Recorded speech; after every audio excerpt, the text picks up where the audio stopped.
Kathy.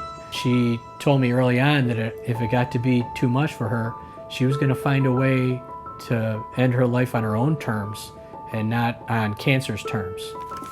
Ultimately, the entire ordeal that she went through was completely unnecessary.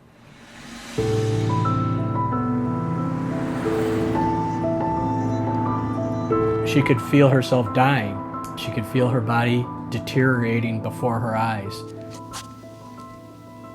Within a month or so before she died, she got interested in painting with a twist, where you do your own paintings, and it's incredible the sort of the darkness and the place she was in her life.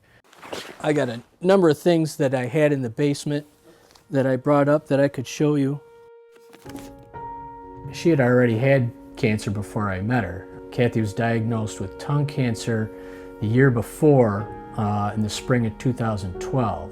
Any given morning, she would wake up looking like this, and this is just side effect stuff. This is just, typical run-of-the-mill stuff that she had to put up with.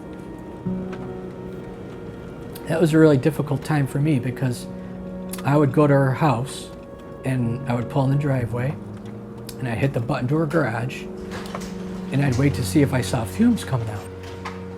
Those were some tough drives.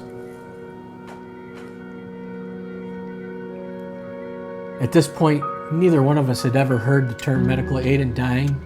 I had no idea that it was legal in certain states. We went by the assumption that it was either you take care of it yourself or that you wait and let the cancer come take you on its terms.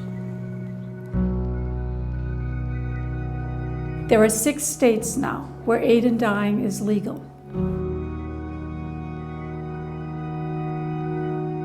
In New York State, about 80% of the general public is in favor of medical aid in dying. The problem is there are 2 very powerful institutions that are against it. One is the Catholic Church, and the other is the Republican Party. We have also taken the step of filing a court case trying to get aid in dying legalized by the court system. New York law makes clear that even in sympathetic cases, assisting a suicide is going to be considered a homicide. The 26-page complaint, supplemented by 314 pages of affidavits and exhibits, explains why aid in dying is a medically and ethically appropriate treatment for some mentally competent terminally ill patients.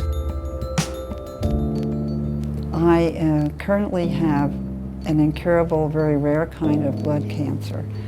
When the time comes when I am terminally ill, I want to have the option of medical aid in dying. I keep thinking, well, I could just move to Montana or I could just move to California. Well, I can't do that. I don't have the physical strength anymore. I don't have the ability. I don't have the financial wherewithal to do that. I feel stuck that I can't have this choice which is available to people in other parts of the United States. Right from the beginning, if she knew she had the option, if things got to be too great for her, that she could take steps to leave on her own terms, all that anxiousness and that suffering that she went through, nobody should have to go through that. Not in this day and age, not in this civil society, should not have to go through that. I basically don't want to die, but the thought of suffering unbearably and not having any relief and losing control, not only of oneself and dignity, but of all bodily functions, and having someone have to do everything for you, is not a person's idea, or not my idea of quality of life.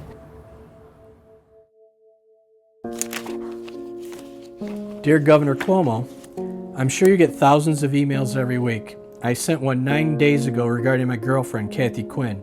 She is dying of tongue cancer. She is suffering through the last days or weeks of her life. The best option she has to put an end to her suffering in New York State is to stop eating and drinking. The doctors say it can take anywhere from 1 to 6 weeks for her to linger on until she dies from starving herself.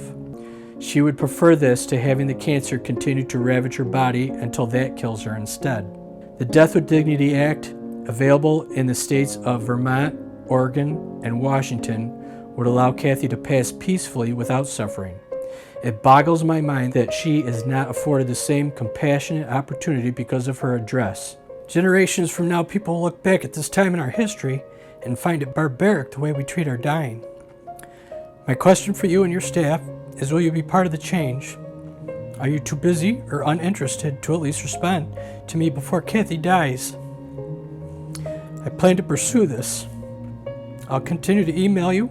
As I see it, this is your state and your responsibility to fix this problem. What will you do about it?